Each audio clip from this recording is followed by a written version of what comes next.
Fala galera, bem-vindos ao meu canal de novo.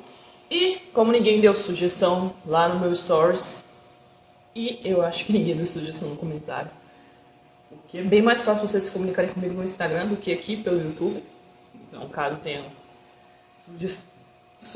caso tenham sugestão, por favor, botem lá no Instagram. Nós vamos começar o livro do Homo Deus. É um livro mais filosófico.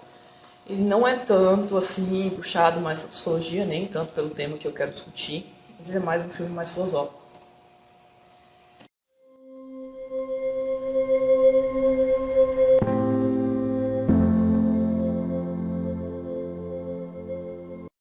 Dá pra ver que eu nem terminei de ler ele ainda, então vai... Eu espero que não chegue essa época que vocês vão estar lendo junto comigo, porque esse livro não é que ele é complicado, mas ele é bem filosófico. Bom, vamos começar. Como é um livro que não tem uma divisão muito boa de capítulos e tal, por exemplo, vamos pegar aqui o primeiro capítulo dele, aqui no anexo. O livro é desse autor que eu vou colocar o nome, Yuval Noah Harari. Homo Deus, uma breve história do amanhã. Ele não é um livro muito bem dividido em capítulos, como eu já vinha falando. Por exemplo, o primeiro capítulo dele é A Nova Agenda Humana. Vai da página 11 até a página 78. Então, assim, não dá. Não dá pra gente gravar um vídeo que vai da página 11 até a página 78, porque senão a gente vai ficar, tipo, mais de uma hora aqui. E vocês se lembram do vídeo que a gente ficou quase uma hora aqui, né? Então, acho que ninguém assistiu.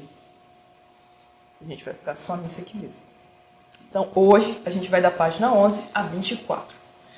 Porque dentro do capítulo também tem umas divisãozinhas de subtítulos. E a gente vai estar trabalhando com elas. Então, nesse primeiro capítulo, não sei se vai dar pra ver aí, A Nova Agenda Humana. Ele vem falando que durante milhares de anos, 3 problemas assolaram a humanidade, que foi a fome, a peste e as guerras. Então, durante milhares de anos, desde o Egito, a Idade Média, Idade das Pedras, até mesmo com a colonização no Brasil, eles citam um exemplo de colonização não necessariamente no Brasil, porque não é um livro brasileiro, vem citando esses 3 grandes problemas que a humanidade vem enfrentando. Quer dizer, enfrentava, né? Porque segundo ele já não enfrentam mais, que é a fome, a peste e as guerras. Que faziam parte, que segundo ele, aqueles seres humanos acreditavam que faziam parte de um plano de Deus. Então aqueles seres humanos rezavam, quando estavam com fome eles rezavam para comer, quando tinham uma peste eles rezavam para não morrer, quando tinham guerra eles rezavam para os filhos deles não morrer na guerra. E eles achavam que essas 3 coisas faziam parte do plano cósmico. Era tipo assim, faz parte da vida humana. Não tem como ninguém evitar isso, faz parte, sabe? Aquela velha história de tem sempre um plano atrás da gente, então eles sempre achavam que tinha um plano e que eles estavam seguindo aquele plano, o plano de Deus, o plano cósmico. Então eles rezavam para essas coisas não acontecerem diretamente com eles. Só.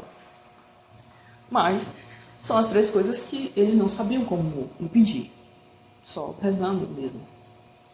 Então achavam que essas coisas eram causadas por exemplo, a peste, né? Que são as doenças, as epidemias causadas por demônios, principalmente as psiquiátricas, né? Até hoje tem gente que acha. Mas voltando. Por possessões, porque Deus quis, sabe essas coisas assim que eu já ouvi muito. E olha que eu não estava na Idade Média, eu acho. Mas voltando. E nas últimas décadas ele vem falando que já controlaram, principalmente a fome, as pestes e as guerras. Apesar de que esse livro, só para dar um adendo, ele foi escrito em 2016.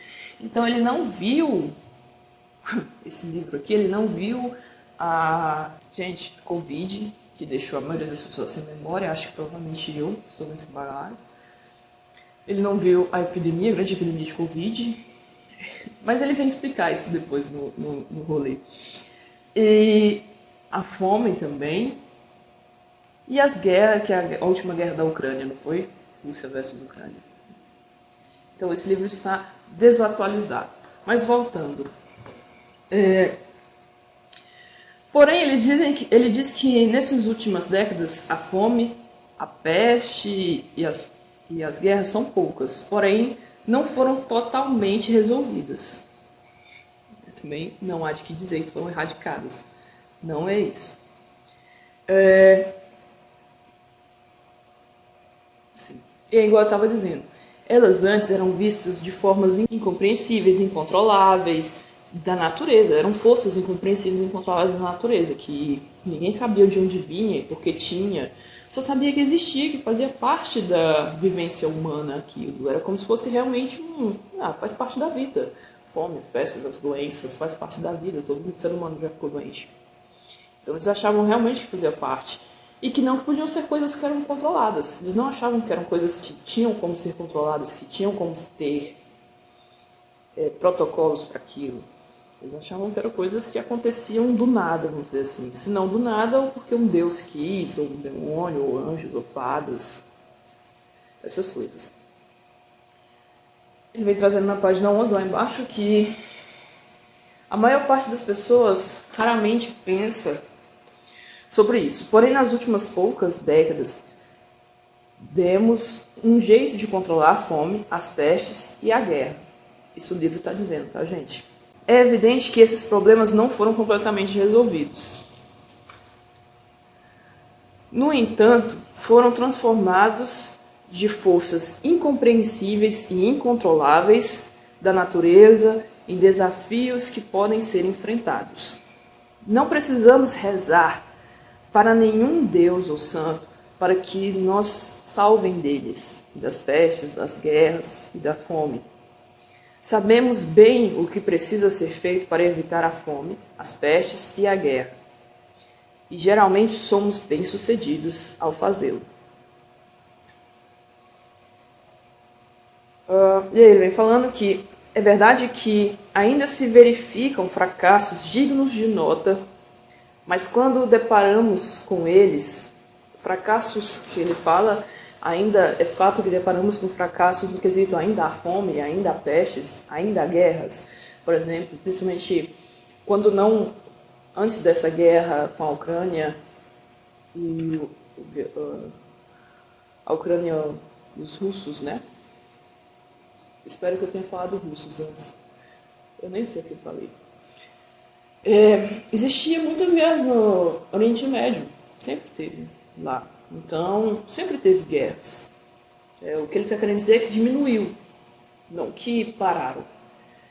Sempre teve fome. O que ele está querendo dizer é que diminuiu. E que hoje em dia a gente já não acha que é mais uma questão de coisas incontroláveis da natureza, ou que é coisa que faz parte da vida humana, ou que são coisas que é porque Deus quis. Não, a gente sabe que tem uma causa, um fator que desencadeou tudo isso. Um responsável pela fome. Quem é o responsável pela fome? A má distribuição de renda, a má distribuição de recursos, a falta de estudo. Então tem sempre um responsável. Quem é o responsável pelas guerras? O cara que tem, os líderes que têm interesse, que não estão ligando para o povo. No caso do Oriente Médio, eu nem sei dizer direito, mas no caso da Rússia é mais ou menos isso. No caso das pestes, aí a gente culpa a China até hoje pelo Covid, tem gente que culpa um morcego, então sempre tem um culpado. Deus já não está mais no pacote. E aí vira e fala assim, mas quando deparamos com eles, que são a peste, a fome e as guerras, não mais damos de ombros dizendo, bem, é assim que as coisas funcionam em nosso mundo imperfeito.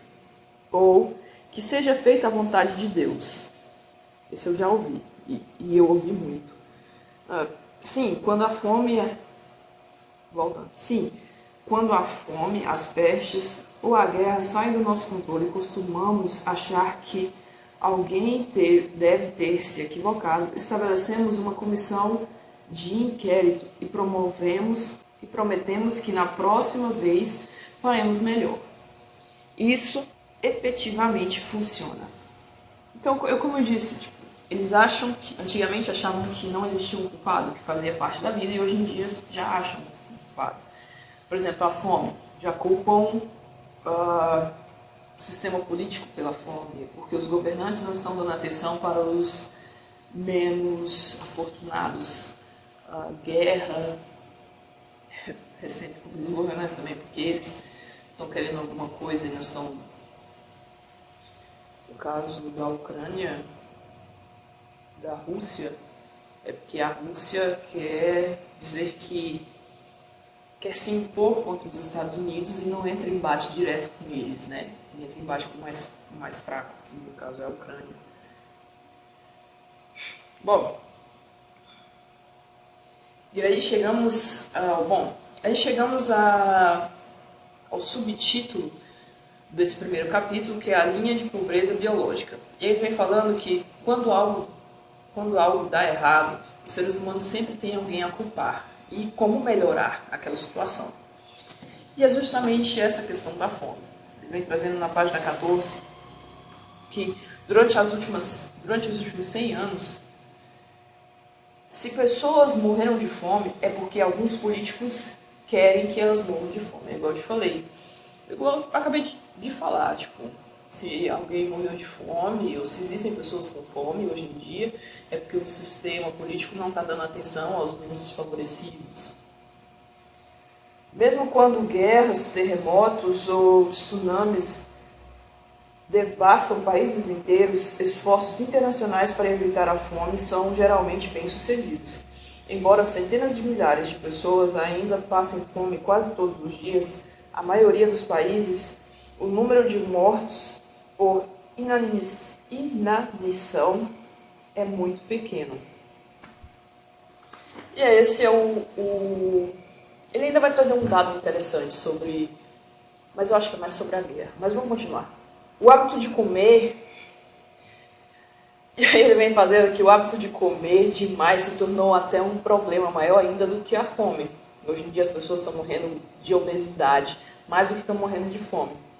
Os pobres comem mal e os ricos comem salada. E é um fato interessante que ele traz mesmo. Hoje em dia, por que da questão da obesidade? Hoje em dia ser gordo não é sinônimo de ser rico.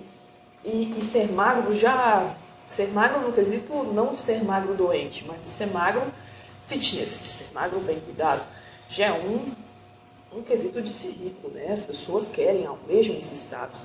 Por que ser gordo não é mais um quesito de riqueza? Já que antigamente os reis nobres eram gordos, né? Porque tinham que comer, já os seus vassalos, seus súditos não tinham nada, então eram magros. Porque hoje em dia, olha, eu vou tentar fazer regime, então fui no supermercado ontem, se eu não me engano, para fazer a compra. E assim, se eu for comprar um pacote de biscoito, tá R$1,50 que eu venho na promoção, recheado. Não dá para comprar um pacote de biscoito, eu como uma refeição. Para comer uma refeição saudável, eu teria que comprar um iogurte natural de R$6, um potinho assim, e linhaça ainda. Então, assim, é bem diferente. As comidas hoje em dia são super calóricas e são super processadas, que fazem mal à nossa saúde, engordam, são energéticas, elas são mais baratas. E as comidas que são saudáveis, que são naturais, e que é interessante é que são naturais, que poderiam ser plantadas, é que estão caras e que mesmo assim a gente não anda consumindo. O que está sendo um reverso, né? Hoje em dia a gordura não é sinônimo de riqueza. Na verdade é até sinônimo de desleixo, né? De uma pessoa meio desleixada que não se importa consigo mesma. Mas não que ela seja pobre ou rica. Na verdade tem muitos pobres que até são gordos. Interessante, porque a comida que é calórica e extracalórica, ela é barata. E é isso que o livro vem trazendo. Na página 16,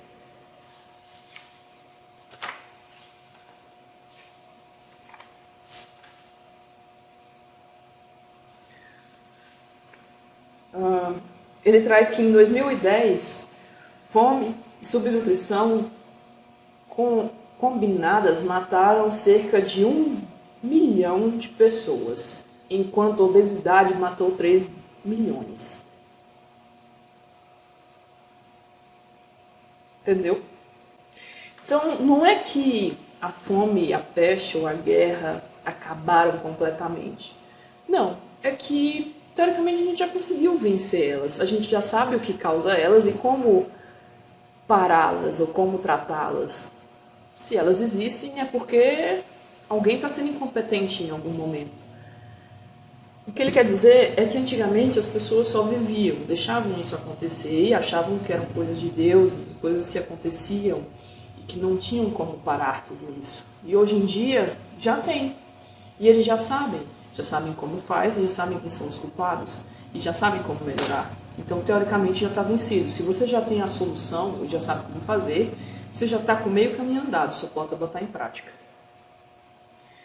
E o que ele está trazendo com esse dado de obesidade versus as pessoas que morrem de fome é esse contraste, de que antigamente morriam-se muito mais pessoas de fome, e hoje em dia está virando um dado histórico de pessoas morrendo mais por obesidade, tendo problemas muito maiores por conta da obesidade. E aí chegamos a um próximo subtítulo, chamado de...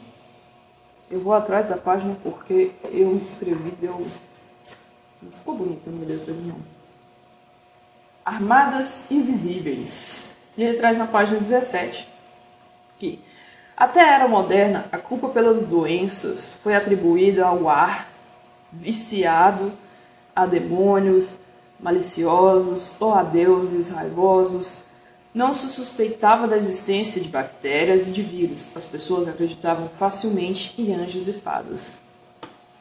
É o que eu estava falando. E ele até vem falando que quando as pessoas procuravam sacerdotes ou médicos daquela época, os sacerdotes mandavam rezar pela cura da doença e os médicos mandavam tomar um banho frio. Era o máximo que eles sabiam daquela época, né? Na página 20...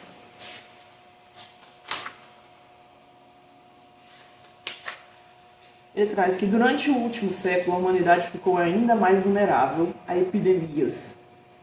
Esse livro é de 2016. Graças à combinação de dois fatores, o aumento da população e aos meios de transporte mais eficientes. E é o que a gente viu, né, na Covid. Ele vem falando uma coisinha interessante, que eu achei assim, nossa, como eles já sabiam que lá era o local mais indicado para soltar um vírus. Uma metrópole moderna como Tóquio ou eu vou botar o nome aí, Kinshasa, oferece aos patógenos um terreno de caça mais rico do que a floresta medieval. Não vou ler isso não. E a rede global de transporte é hoje mais eficiente do que em 1918. Um vírus espanhol pode chegar ao Congo ou ao Tahiti em menos de 24 horas. Seria de se esperar, portanto, que vivêssemos no inferno epidemiológico com sucessivas pragas letais. Eu achei muito engraçado essa parte e eu até escrevi aqui do ladinho, não sei se dá pra ver. Eles já sabiam onde colocar e já davam sinais, né, de onde iam colocar o vírus. Já sabiam que lá no Japão, foi na China, né?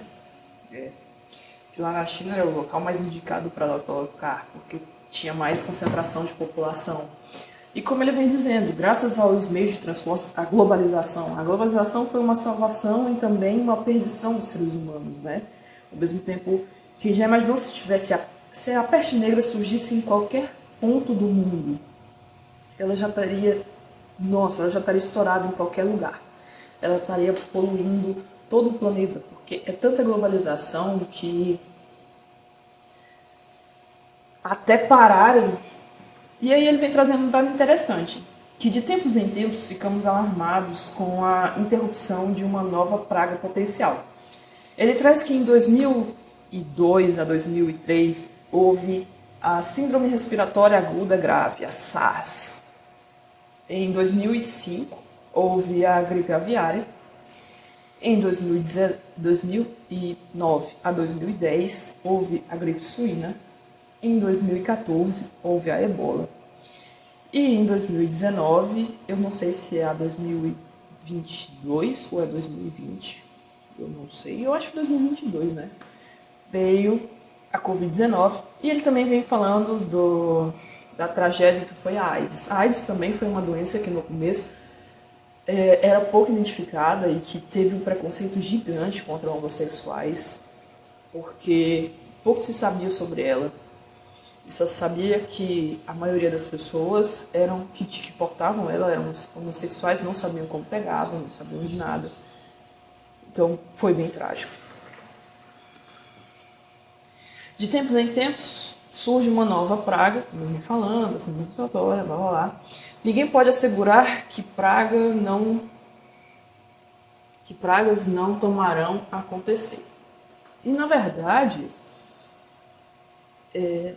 depois da Covid, a gente sempre fica à espera de que surja uma pior, né?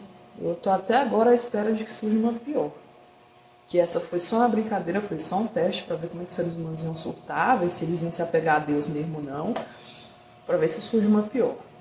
Porque, é igual ele vem falando, o livro mesmo traz essa analogia de que os remédios vão aumentando sua potência, os vírus e bactérias vão aumentando sua resistência aos remédios, o meio ambiente vai se modificando graças a mutações genéticas que o próprio humano traz, né, ao meio ambiente com a sua poluição e tal. Eu nem entendi direito o rolê.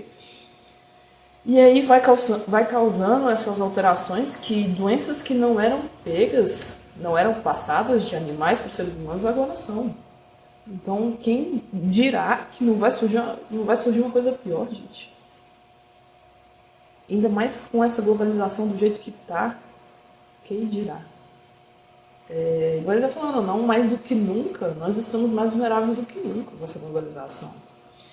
Só que ele também traz que novas doenças infecciosas estão aparecendo principalmente como resultado de mutações eventuais nos genomas dos patógenos. É o que eu estava falando, né? Essas mutações permitem que os patógenos pulem dos animais para os humanos, superem o sistema imunológico humano ou resistam a medicamentos como os antibióticos.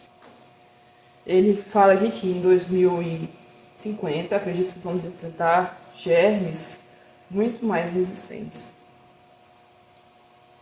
E ele vem trazendo uma coisa interessante chamada os nanorobôs, que ele traz uma salvação para esses germes ultra-resistentes, que seria injetar nanorobôs na nossa corrente sanguínea, que em vez de ter o nosso sistema biológico de defesa, seriam esses nanorobôs que fariam esse sistema. Então, teoricamente, seria os robôs lutando contra o sistema biológico. E até que ponto esses robôs ficariam lutando só contra vírus e bactérias? Tem essa também. Bom, assim, mesmo sem a certeza de que algum surto de ebola ou uma linha desconhecida de gripe não possa assolar o mundo e matar milhões, não vamos considerar que se trate de uma calamidade natural, inevitável. Ao contrário, vejamos nisso uma indesculpável falha humana e peçamos as cabeças dos responsáveis. E é justamente isso que ele vem falando desde o começo. Hoje em dia, as pessoas já não estão acreditando mais... Quer dizer, já parou, né, essa ideia.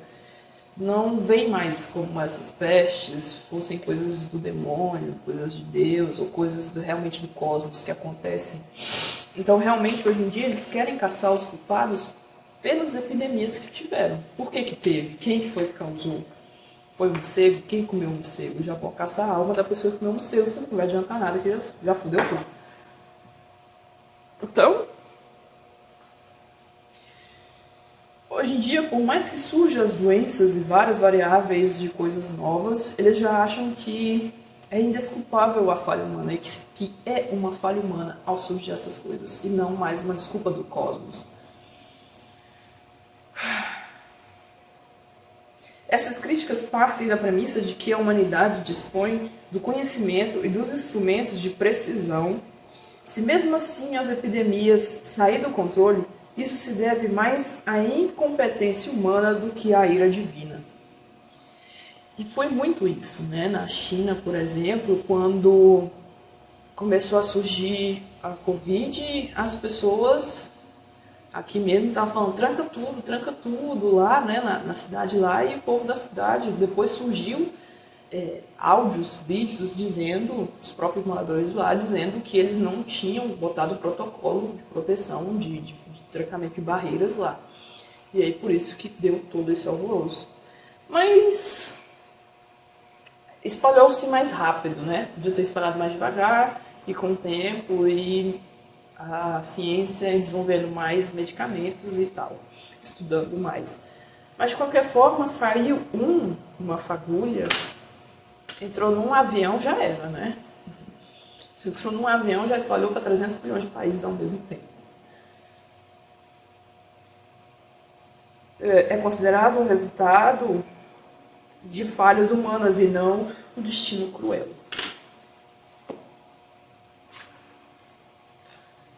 E é mais ou menos isso que eu vou trazer até agora. A gente parou na página 24.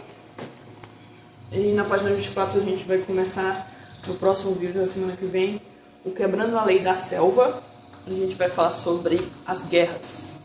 E por que hoje em dia não tem mais tantas guerras, ou como antigamente, né? Antigamente, basicamente, se vivia na Guerra Fria. Quem é da escola sempre estudou muito a Guerra Fria. A gente parou na página 24. Aqui. Eu vou até marcar aqui. E para não ficar muito grande esse vídeo, e não ficar muito cansativo, a gente vai parar aqui. Se você concorda ou não com o que o livro diz, fala aí embaixo. A gente pode discutir abertamente. Eu também fiquei meio assim, não acho que parou, né?